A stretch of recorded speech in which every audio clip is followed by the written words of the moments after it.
Bismillahirrahmanirrahim. Assalamualaikum warahmatullahi wabarakatuh. Nama saya Herawati, NIM saya 9041188083. Akuntansi C. Baiklah, di sini saya akan menjelaskan bab 2 dan bab 5 yang terdapat dalam mata kuliah Sistem Informasi Manajemen. Di bab 2 itu dijelaskan sistem informasi manajemen, yang dimana pengertian tersebut adalah sistem perencanaan, bagian dari pengendalian internal suatu bisnis yang meliputi pemanfaatan manusia, dokumen, teknologi, dan produser oleh akuntansi manajemen untuk memecahkan masalah bisnis seperti biaya produk, layanan, atau suatu strategi bisnis. Selanjutnya, konsep dasar sistem informasi. Suatu sistem pada dasarnya adalah sekelompok unsur yang erat hubungannya sama dengan yang lain, yang berfungsi bersama-sama untuk mencapai tujuan tertentu. Secara sederhana, suatu sistem dapat diartikan sebagai suatu kumpulan atau himpunan dari unsur, komponen, atau variabel yang terorganisir, saling berinteraksi, saling tergantung satu sama lain. Dan selanjutnya yaitu komponen sistem informasi, yang dimana itu terbagi atas 6. Yang pertama itu perangkat keras, yang kedua itu orang, yang ketiga itu basis data, yang keempat itu jaringan komputer dan komunikasi data, terus yang kelima itu prosedur, terus yang keenam perangkat lunak, terus selanjutnya peranan sistem informasi dalam bisnis. Peranan sistem informasi untuk operasi bisnis adalah untuk memproses transaksi bisnis, mengontrol proses industrial, mendukung komunikasi, produktivitas kantor, menunjang manajemen dalam pengambilan keputusan, dan menunjang unggulan strategi kompetitif organisasi. Dan selanjutnya yaitu proses bisnis dan sistem informasi.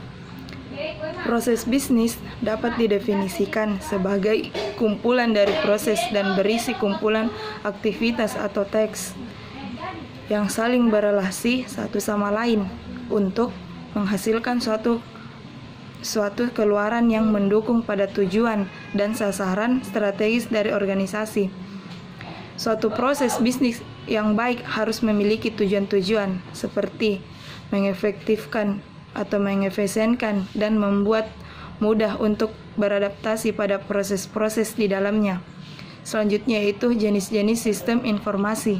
Yang pertama itu adalah level organisasi, yang kedua itu adalah area fungsional, terus yang ketiga dukungan yang tersedia, terus yang keempat aktivitas manajemen, terus yang kelima arsitektur sistem.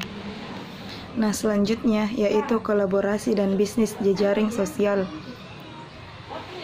Yang pertama itu adalah surel dan pesan instan telah menjadi perangkat utama dalam berkomunikasi dan berkolaborasi untuk menghubungkan pekerjaan yang beroperasi pada komputer, telepon seluler, dan lainnya.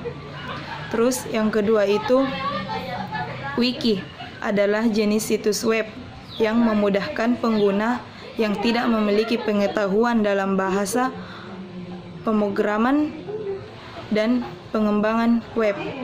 Terus yang ketiga, virtual worlds adalah lingkungan 3D yang di dalamnya terdapat orang-orang yang telah menciptakan karakter gratis sebagai perwakilan diri mereka atau yang dikenal sebagai avatar. Dan selanjutnya saya akan menjelaskan tentang bab 5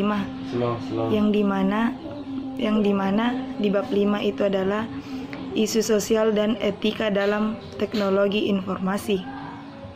Etika harus ada dalam penggunaan TI, sebab etika untuk menekan hal-hal negatif atau kecurangan yang mungkin saja muncul dari penggunaan TI dalam bisnis.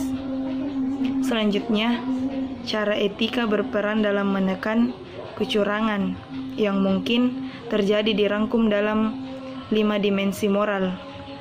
Yang pertama itu adalah hak dan kewajiban informasi.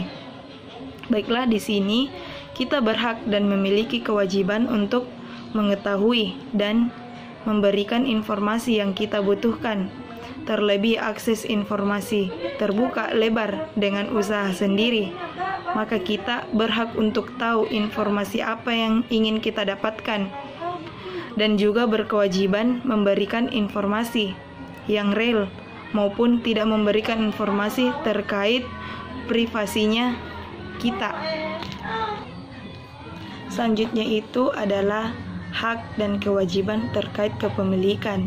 Nah, di sini misalnya kita punya produk, kita pasarkan produknya kita, banyak yang suka dan banyak yang ingin tahu cara buatnya. Nah, ini merupakan hak kita terkait kepemilikan dan hak mendapatkan perlindungan untuk kita, karena ini adalah rahasia dagang yang kita miliki. Misalnya kita berdagang, jika seseorang menyukainya pasti kita sukses dalam dunia bisnis. Terus yang selanjutnya, akuntabilitas dan pengendalian. Akuntabilitas di sini maksudnya bahwa ketika kita merasa berhak memberikan informasi, maka kita harus yakin bahwa kita memang punya pengetahuan yang cukup andal tentang informasi tersebut. Nah, selanjutnya yaitu kualitas sistem, yang dimana dijelaskan berkaitan dengan kualitas data dan media yang tepat yang kita miliki untuk menjamin kualitas sistem informasi itu.